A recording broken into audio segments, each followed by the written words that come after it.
I was in startup for 5 years. I was suffocating my business. Number 2, optimization and systemizing. You don't scale a business. You scale people. People scale your business. You're learning how to duplicate yourself, not replace yourself. If you think you're the smartest person in your business, you're staying in optimization. You will never scale. Now in the scaling phase, I'm making money. Do I put pedal to the metal? Is that always the best thing? The best advice I had was from a very successful friend of mine who said, live 3 years behind your needs. Don't wait for the exit phase to start saving. Now we get into the 4th phase. This is where you replace yourself. Welcome, everybody, to the Main Street Business Podcast. My name is Mark Kohler, here with the illustrious Mat Sorensen, talking about business. And I'm really excited about today's topic because we get to be vulnerable and talk about all of the mistakes we made in our life. How does that feel? Yeah, why not record it and put it out to everyone to hear and listen to? Yeah, why not? I mean, you did it at the 360 event just last week, an incredible event, by the way. If you missed I'm sure you can maybe check it out. But people love this. Yeah. So it was good, dived into this. I think for any Main Street business owner, understanding these different phases as you broke them down is super helpful and illustrative to know what you should be doing and thinking about where you're at. Yeah, so let's lay these 4 out, and we'll set the table, and we'll talk about our life experience in these 4. And Matt and I doing 10,000 consultations with clients over the years, each of us, we've seen clients in every one of these phases, and we're going to describe and how they blend. It's not a bright line. You're going to love this. So, okay, here they are. Number 1 is startup and structure. Startup and structure. I got an idea. How do I structure it? How long do I stay in startup? Am I there too long? Not long enough? What does it look like? How am I approaching that phase? And that phase has different feelings and actions that need to happen. That's number 1. Number 2 is optimization and systemizing. I've out of startup. I'm starting to make money. Now I got to get efficient. I want to make money. I got to get this figured out. I'm making enough to maybe get by, but I'm really trying to hone in on and dial in my product, my service, my team members. Number 3 is now scaling and saving. All right, the getting's getting good. I figured it out generally. Now I'm making money. How much do I want to scale? How long am I going to keep scaling? And what am I doing with my profits? Where am I saving them? Am I putting them back into the business? Too much, too little? And that there's a lot of issues there that are very different than the optimization, systemization stage. Now we're going hard. We're making money. When do I come to the 4th stage? Exit. When is it the right time to exit? How do I exit? What does exit look like to me? Is it my family members? Is it a third-party sale? Is it private equity? Or just cash flow until the day they close the coffin? And legacy. What kind of legacy do I want to leave? And those questions start coming up. And what's interesting to me, and Matt, tell me your thoughts, is as a person, you could be in any one of those phases of age. And you could be young exiting a business. You could be older doing a startup. This is the phases of business, not the phases of your life. Yeah, and I think knowing where you are in your phase of life and what you want, your goals, your ambitions, they change from when you're younger to older. Now, I'm not saying that there's stereotypes on that. I think actually everybody's different. But I think how you're going to attack these things depends on where you're at in life and your goals and everything, and also your timeline. Let's be honest, too. So we're going to do this in one podcast episode, so let's see how it goes. Yeah, let's see how it goes. I think let's start. Do you want to start from the beginning, or you want to start from the end? Yeah, let's start from the beginning, and I think I'm going to share my story and see what you think too. I love what Matt said, but let's put a couple other caveats on it. There's no bright lines. You might be you don't wake up one day and go, okay, I'm out of startup, I'm in optimization. Oh, I'm out of systemizing, I'm going to go to scaling. It's going to be gray. It's going to be sometimes hard to know when you've kind of moved into the next phase, but when you're there, you'll know it. And I like what Matt said too, is you see, if you can have an ability to look at the forest and know where your business is going, then you can make better decisions too. When your head's down and you're going to maybe make more short-term decisions and frustration, when you go, oh, well, my business, I know where it's going. Yeah. That helps. And the last thing I would say is that you could have multiple businesses in any of those phases at any given time. It's funny, Matt and I are probably together on about 3 to 4 businesses.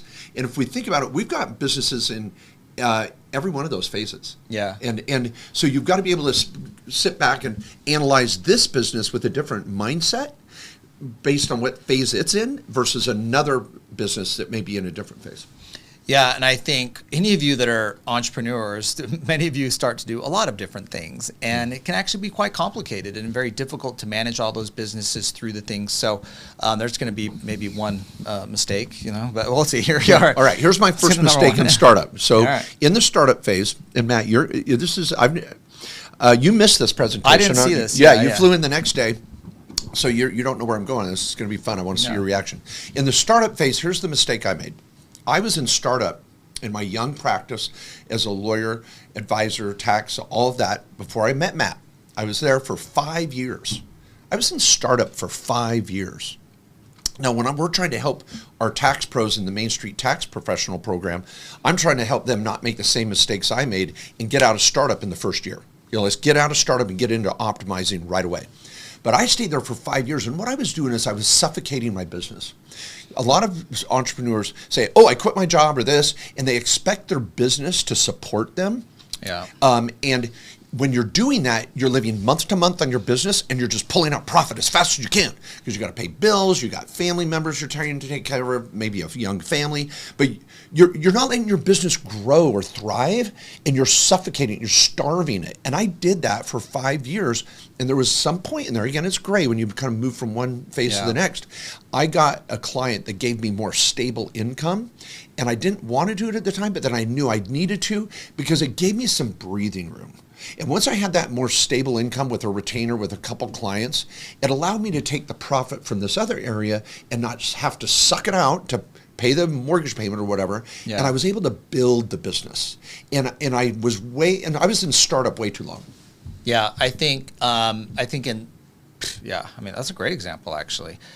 We've seen that a lot because you see people leave their day job and go headfirst into a business when probably the most successful thing to do is start the side hustle, is keep the main hustle, whatever it might be, the day job, the stability, have that income. I know it's, you might seem like, well, I want to go after it 100%. And I get that, but I think I've seen more success in the people that start with the side hustle. Frankly, you're not going to be as busy as you want to be on day one when you go open it up. You're going to be twiddling your thumbs a lot and spinning your wheels because you're like, I need customers. Now, if you can go turn it to day one and turn on this business, whatever it might be, and you have sales coming through, you've got revenue coming through that's going to support you, fine, go all in. But I think most businesses have a little ramp up period. That could be 3 months, that could be 6 months, that could be 3 years. I don't know. But I think that way you don't suffocate and starve the business and kind of stunt its growth. But let that income you're making be able to reinvest it. Yeah. And slowly grow the business and get the systems going and all those things. Oh, which brings us to phase two. And I like that you just said that. Once you're letting the business breathe and grow a little bit, now you can focus on optimization and systems. Phase two. Now in phase two, the mistake I made, and I was in there with Matt in this phase, we were now partners, we were able to start figuring it out. What I discovered in the optimization phase is you're learning how to duplicate yourself, not replace yourself. At exit, we're going to come to that a little later, at that point you have to replace yourself. You need to make sure that this business can run without you. Well, right here, I'm still running it, but I'm duplicating myself in the systems. I'm not doing everything anymore. What you find out in the optimization stage is you're the bottleneck.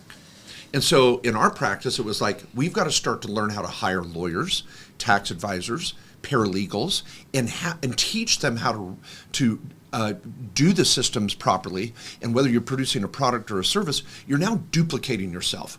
And that's a tricky thing. And what we would use the model of is a third. We wanted a third to go out in payroll, a third to go for overhead, and we were shooting for a third in profit. And so when you're in this optimization phase, you're really trying to keep your costs down, get more product out, and so that you can scale, which we'll come to that. But here it's figuring out how to be smart in your business and duplicate yourself. I was in that phase for 12 years. Yeah. 12 years of figuring that out. Now on our Main Street Tax Pros, I'm trying to teach people how to do that in maybe 2 years, maybe 3, because there's some school of hard knocks. This is your superpower.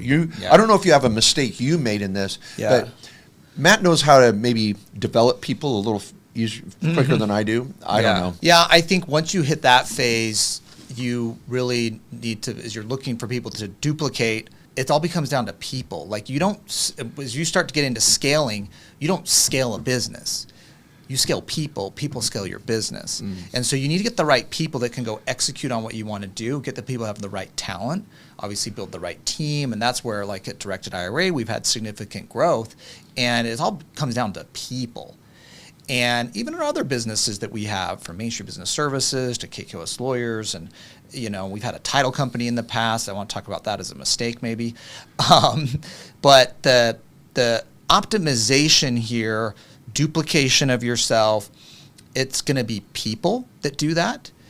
We want systems and process that those people follow, and you got to develop that too. But you know what? Those people are going to be developing those systems. You might lay it down the first time, but there's going to be iterations of that and improvements on that, new technology. When you think about a 12-year cycle on that, all the different ways that things changed over the years, what your customer needs are, how you deliver for them, who's your competitor, what are they doing? I mean, you've got to stay up to speed on all that. But the people matter. Now, here's the truth and reality. And you hear this advice all the time. You need to go hire A players. Just go hire A players and you're good. Totally agree with that. I agree with that 100%. You can't afford A players in optimization. You won't get them. You may get lucky and get some of them. And that's why I think where a lot of small business owners fail and why they never get to scaling is they get the wrong people. They get people that can do the job, but they get people you're going to stay there. They're doing okay. Yeah, you're making money, but they're not people you're going to build a business with.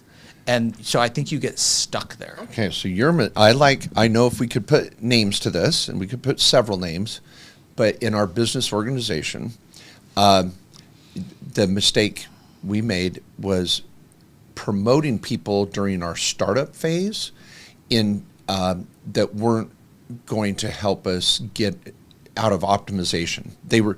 We knew at the time, we didn't realize that they were going to create a ceiling for us. Yeah. And they were in that role way too long. And once we figured that out and had to make some hard decisions, we were able to get into the next phase of scaling. And we had to let this person either go or put them back into a role that was best for them, but not best for the company.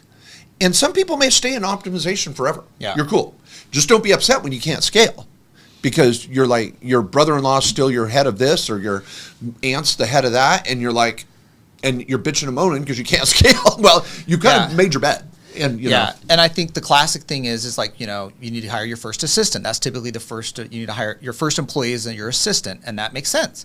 Yeah. But then that person might turn in in a small business, it turns into your office manager, and you're like, is this the president of my company as I go into scaling? It's probably not. Yeah. Okay. And maybe it is. Maybe that person's incredible and amazing and has this unleashed potential you never knew of and was this A player that you found and you hired as an assistant. I'm just saying it's typically not the case. Yeah. So have some reality checks there of where you're trying to go. Now, you might be like, you know what? I want to stay small. I'm okay. I'm not trying to scale. I've got to this 10-person team I have. I like the way I work. I can control the ship. It's what I love. And that's okay. I'm still the smartest person in the room all the time and know everything. Cool. But you will never get out of that. If you think you're the smartest person in your business, you're staying in optimization. You will never scale. The example I think of this too is Pastry Pub. Yeah. Pastry Pub is a little restaurant in our Main Street town where Matt and I were in this optimization phase for a long time. And he would serve the food to everybody at their tables. And we would ask him sometimes, like, don't you want to do a second location? It was an incredible restaurant. Great food. We're like, do you need another location down the road or down the next city in town? We tell him, go to St. George with your business. And he's like, nope, I'm happy right here. I love to come to work. I love the interaction with the customer. I know I could duplicate myself and duplicate this restaurant, but I would not enjoy it. And he knew it. Yeah, but I think sometimes, and we don't know the rationale here, but I think sometimes the mindset is no one could do what I do. Ooh, yeah, that's I'm true. so great. I'm so amazing that no one could do this down there. It wouldn't be the same. Yeah. And you think of obviously restaurants and all the multiple locations. Like that's, if you're thinking of restaurant, that's how you're scaling a restaurant, right? Multiple locations. It's not like building a bigger restaurant. So every business has a different like growth thing as you look at scaling. But I think there's some things that hold a business back. Maybe it's some mindset stuff like this, but it always going to become people. It's like there's nothing I can emphasize more in this. Getting into scaling and having success in scaling is that it's people that will be the determination of whether you do this, how you can recruit, how you can attract, how you can retain, how is the culture there that the people actually work and function in is like the night and day difference. Yep. Okay. Now you're kind of bleeding into scaling, and it is, again, a fine line, because as you're optimizing and systemizing, you might get the right people, or all of a sudden you're into a scaling mode and you're like, holy crap, what do we do next? The last point I want to make here, though, in startup and in optimization, a lot of people are paying too much in tax. They're not structured properly, which can hold them back. And then this phase, if you see that you're in this startup or optimization phase, this is where spending a little money, like some may say one step back, allows you to go 2 steps forward. And so having a good tax strategy plan, meeting with the tax lawyer once a year, making sure your entities are right, what payroll you're taking, how am I paying my kids, am I saving the right tax? Your number one cost in this optimization, systemization phase will probably be taxes. And so if you're in these 2 phases and we just keep our head down, you're not going to get to the scaling. Make an appointment. Talk to, if it's not our tax law firm, fine, but we're a boutique for the Main Street business. Yeah. Have that annual meeting. Where am I at? And ask them. I want to scale. I was listening to Mark and Matt. We've got 13 lawyers that are amazing that know this principle because we're teaching them every day, and we are trying to duplicate ourselves with good lawyers. Ask them, how do I get out of this? And where do I go next? And I'm paying too much in tax. What's my structure and what should it be so I can go into the scaling phase? So. Yeah, I think the number one expense you have as a business owner once you start having success is taxes. Mm-hmm. That will be your number one expense line. And the whole ability of you to be able to grow is to make enough income to live a lifestyle you want. We're all working hard, but also have money to redeploy into the business. And if you don't got the tax structure right, you're just leaving money on the table, and you're starving your business. As we come back to what was earlier, and you're depriving yourself of actually enjoying some of this wealth. Yep. Now in the scaling phase, again, being vulnerable and transparent. Once we got into the scaling, so you've duplicated yourself. I've duplicated myself. You've we're got optimizing some systems. You've got some. We're starting to make money. We're starting to make money. And this is Matt and I. I'm using a couple of our businesses. We have now had maybe 2 to 3 different business ventures at this point. And now this is about 8 years ago. We're starting to scale. We figured some things out 7 to 8 years ago. Again, there's no bright line in this. We're starting to scale. What do? My approach was, and this is where I'm being vulnerable, I put every dollar back into my business, back into every business I could. Even some of the businesses that Matt and I were not 50-50 in, I would be putting money back into the business. As a farmer would say, I was land rich, cash poor. I was not funding my 401k as I should have. I was not funding IRAs as I should have. And I thought it was all about business. I felt I was my best bet. And a lot of business owners think that. They're like, I'm just going to put money back into my business. I know I can get a better return there. That's a very scary thing. Now, luckily and generally, I didn't have a disability. I didn't have a business failure. Knock on wood yet. But I did not put away money into retirement as quickly as I should, or buy rental properties as I should have been.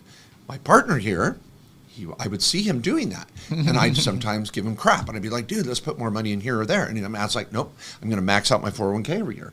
I'm going to max out my Roth every year. Yeah. I'm going to buy a rental property once in a while.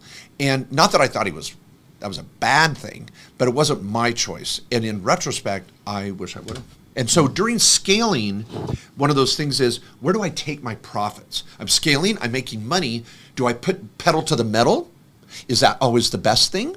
To just freaking turbo? Maybe not. There's a pace to scaling that we need to be mindful of as well. Yeah, and I think that's probably one of the most difficult decisions you have as you're starting to scale is, you're starting to have some success in your business. You're making some good money. You want to have a lifestyle. your family's probably like, all right, can we like get off the rice and beans deal here? Yeah. You know, let's like. Yeah, and some people go too hard on the lifestyle too. Yeah, They're like, exactly. And then they start being flashy with their money. They're buying the cars they shouldn't be and not affording. And so the best advice I had was from a very successful friend of mine who said, live 3 years behind your means. So like, you know, what you're making now, don't live like that. Live like you did 3 years ago, and it kind of, so you eventually reward yourself. You eventually get there, but you don't, rush to too many entrepreneurs, they want to have some flash. They think it makes them look successful. They may even think that's a strategy in my business to attract more customers or to sell more, is to have this look. I don't know. I don't buy into that, but I think that they end up basically wasting money. On the other hand, you've got people that invest every penny back into the business. That could be the right decision, actually. Okay, I'm not saying that's wrong. yeah, but you got to go in with your eyes wide open. Yeah, go in with your eyes wide open and just realize you're bearing a lot more risk. You're putting all your eggs in one basket. And on the other hand, is trying to take some measured things off the table, which is what I would do, is, you know, try to take some money off the table, be reasonable in spending, go invest in these other assets. Because when we talk about the trifecta, and this is one of the things we do with our clients, is we go over operations versus assets. And we separate your business and investment life. We say, over here is your operating business. You're making money, which is typically an S corporation for tax optimization. And over here, we're building assets. Okay, this might be rental properties, investment portfolio, 401k, other private things you're investing in. Assets create income. And over here, my operational business is my ass working for me. Okay.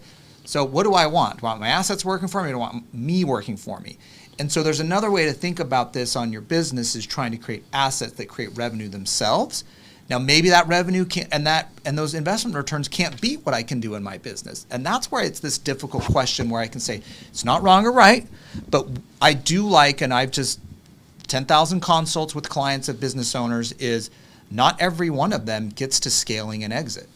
Sadly enough, or their exit is very paltry. It's not what they had hoped for, and they haven't saved, and they're kind of in trouble. They're in their 60s, and they want to hang it up, and they just can't get there. Yeah, and another way of saying this too is, don't wait for the exit phase to start saving.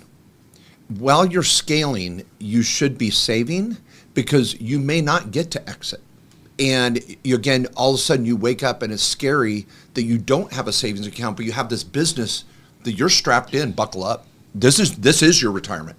And the exit may not come. And time to sale is further out than you realized. But you don't have this other pool of assets making money for you to let you breathe. And so it's a precarious area.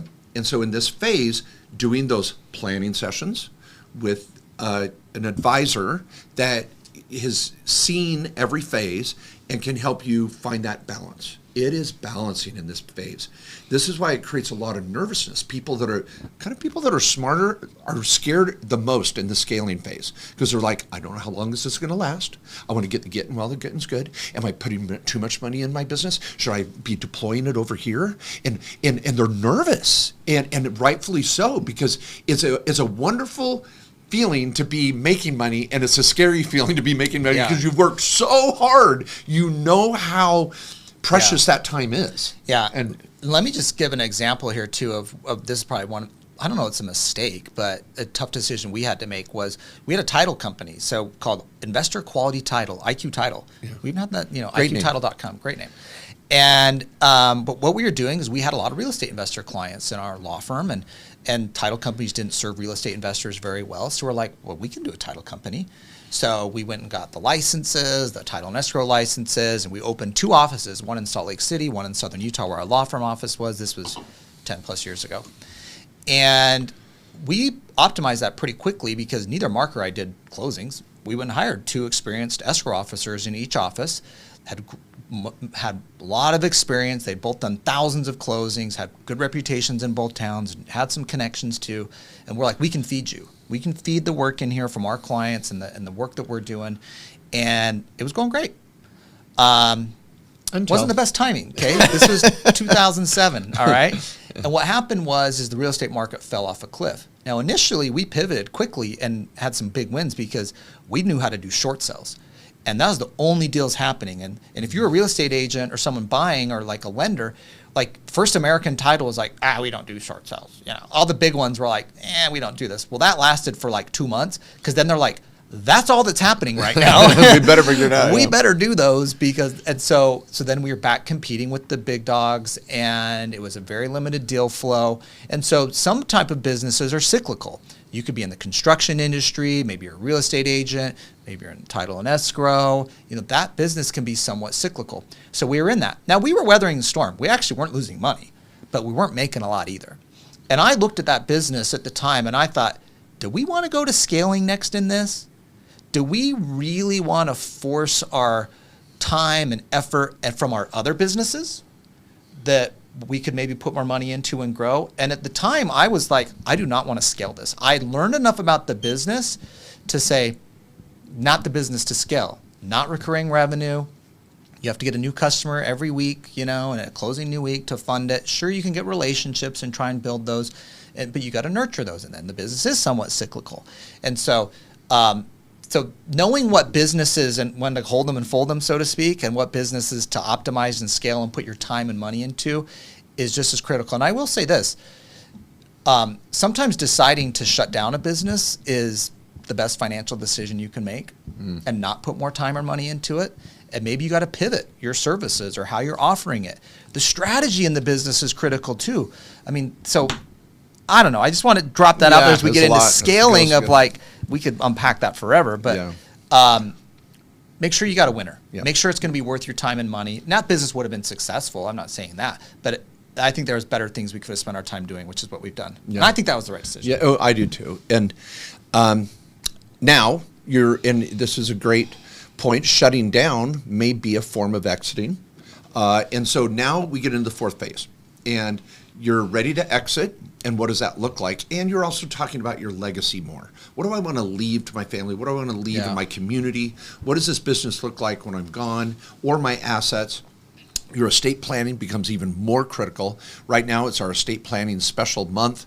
We offer a discount. We want to help all of our Main Street business owners get their estate plan done. No matter what state you're in, you do not have to use a local attorney to do this. You just need to use an attorney that understands you and your business. So please call KKOS Lawyers, up to $500 off on the right package for you. KKOSlawyers.com. There you go. Down there in the show notes for sure. So this is another time to review your estate plan through this whole process, because if you tap out early, where is your business going to fall, and is it going to take a backseat and actually lose a lot of the value that you were building along the way? You just want to have a business continuation plan conversation in that process. So in the exit phase, this is where you replace yourself.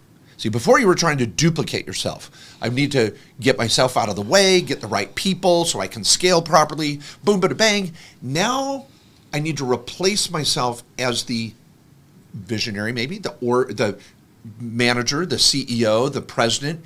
And because if you're going to exit to a family member or a third party, they don't want you around on day two, usually. I mean, at the end of this process, they want to buy a business that's going to move forward without you having to be there. Now, they may want to pay to have you there for a specific reason, but your family that's going to buy the business are like, Mom, Dad, bye, stay out of our way. We have our own vision here, and you want them to have their own vision. So during the exit and legacy phase, now you're replacing yourself. And that can be hard. It can be very emotional, and finding the right person that's going to run this business when you're not there, and you're still going to make the right amount of money. You've got to start understanding KPIs, understanding EBITDA, and how to really know the finances of your business and do all the little things you should have done before on your business to make it profitable when you're not there. Yeah. Yeah, I think this is, so much to be said here. Everyone's going to have a different reason for exiting. There could be a situation in your life. There could be a divorce. There can be the business is and it's just in a tough spot. It could be at the right time. This could be the exact right time to sell. And you didn't expect it. Yeah, there could be like a competitor that wants to buy you, or a private equity firm. You could hire an investment bank or a business broker and go run a process and market it for sale. There's a lot. You got another lot of dream things you want to go do? You got bored? Yeah, you got bored. You're ready to move on to something else, or you have other businesses you want to focus on. I mean, there's just a lot of different reasons why this could come up. But the other thing to plan for, we want to think about legacy too. Here is how you're going to exit, and this is something that Mark Fetzer is an attorney in our office that helped a lot of clients buy and sell businesses, and going through those issues and how am I getting out of this business? What is the tax ramifications? What does this look like as the offer comes in, and making sure you have a lawyer, okay? If the buyer of the business has the lawyer, that lawyer is not your lawyer when you're selling your business, okay? Yeah. You're going to need your own lawyer to help you through that process, particularly if you're selling business for 7 or 8 figures or more. You know, if we're out of like the hundreds of thousands of dollars, so you've got to have a lawyer, okay? Let's not be cheap. Yeah, and we did such a good podcast series on this. Yes. About 4 to 6 months ago. Yes.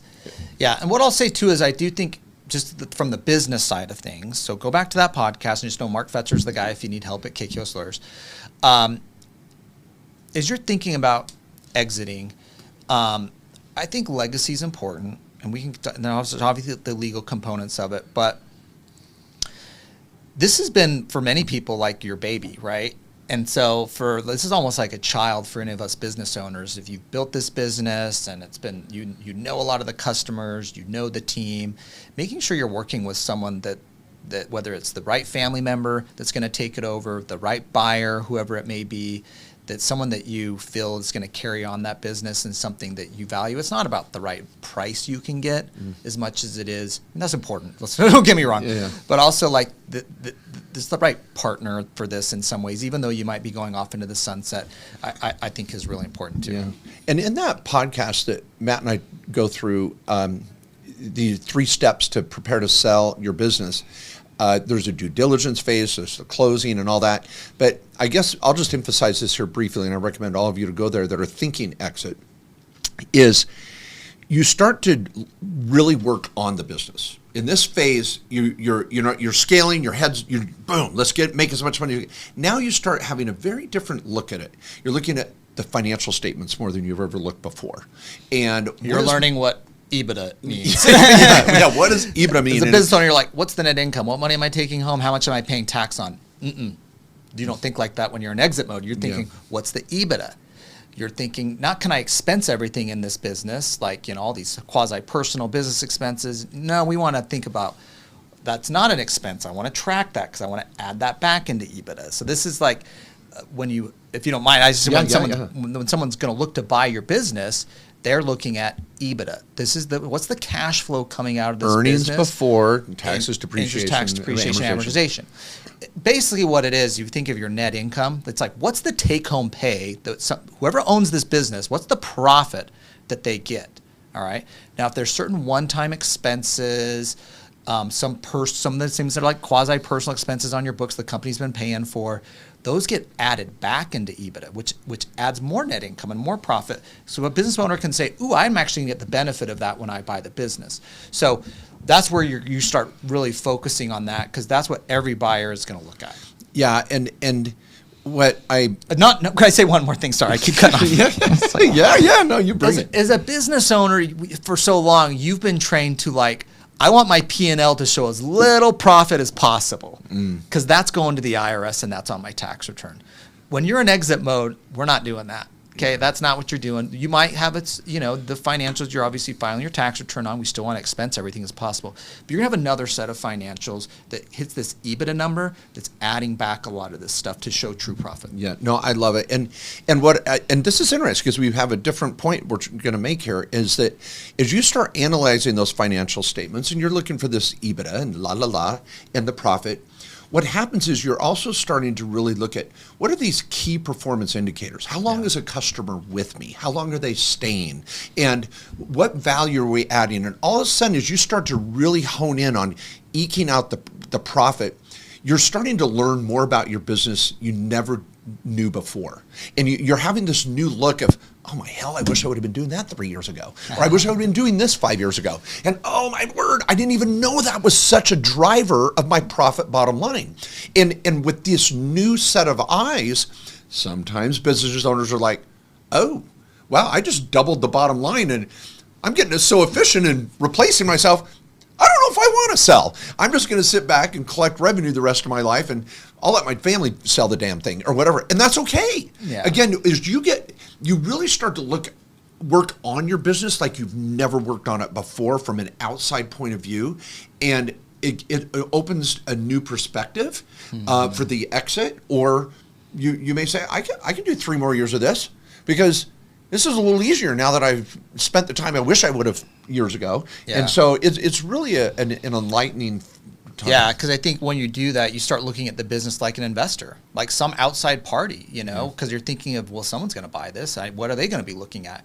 And I think if you talk to any investment banker or business broker that's worth their salt, most of them are going to tell you, you should be preparing to sell your business 2 years before you actually go to market to sell the business. And you should be working with them and getting the financials in order, getting the stuff in place that a buyer is going to look for, where you're going to get the optimal price, and also driving some of the easy things where you can create more revenue, which is going to create more profit, which is what you're going to sell. Looking at your pricing strategies, looking at your cost structure. When a lot of companies go through scaling, they get a little sloppy in their expense management. They go from like buying pizza for everyone to having like a freaking kitchen in a cafe with a chef in the office building because they've gotten to and it's like, but like, so there's just employees are all flying first class instead of business class, or instead of like coach, whatever it is, regular. I don't know what they call that. I don't know. You're not flying back there very often, are you? What do they call back there? I don't know. Oh, I don't want the to truth see hurts. those people, not even in my peripheral, and I put that little sheet up, Oh my gosh. That's a joke. No. That's Brian Regan. Okay, I think this guy's got a big head. It's a Brian Regan quote. He's a comedian. It's a whole bit. Yeah. But anyways, I just think that having a little preparation and foresight before immediately going to sell, and maybe spending a couple years working on that, is for a lot of people that we've talked to and clients over the years, they found that very valuable and they've actually made more money. Yeah, absolutely. Well, in summary, hopefully this has been very enlightening. And I want to finish with this. It's not a race. There's not a right way of doing this. You may spend more time in one phase or another. And like I was just saying here, you may get to exit and realize exit for you is getting it to a point where it just creates long-term cash flow. That's an exit in a sort of way where you're not having to be in the business every day. So no matter what phase you're in, you get to choose. You get to choose how long you want to be there. And my point today is just recognize where you're at, make it not a race. It should not be full of pressure, and sit back and work on your business once in a while, and don't expect your business to do more for you. And sometimes we're so stressed, but when we sit back, we're like, oh, here's why I'm in this phase. I know I can get there. And here's what I need to do. I need to learn some new skills. I need to hire some different people. I need to make maybe some hard decisions.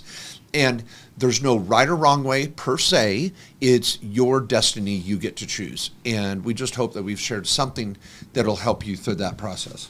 Yeah. Wow. I love this. This was interesting. We kind of did something different. And I know you've had some incredible thoughts that I felt like I was commentary today, just You're like great. the color commentary. I should have had a little more organized thoughts on this, but you know what? Owning a business is one of the most stressful but amazing things out there. And any of you business owners know that it can add a ton of stress and demands on your life, and you miss out on things that you wanted to, whether it's friends or family or other goals you might have. But it's also pretty fulfilling, and the things that you can build and be proud of, the businesses, the customers you can serve, the people you can work with is pretty special. But I think these phases are helpful for people no matter where you are, how to get to the next one, if that's what you want.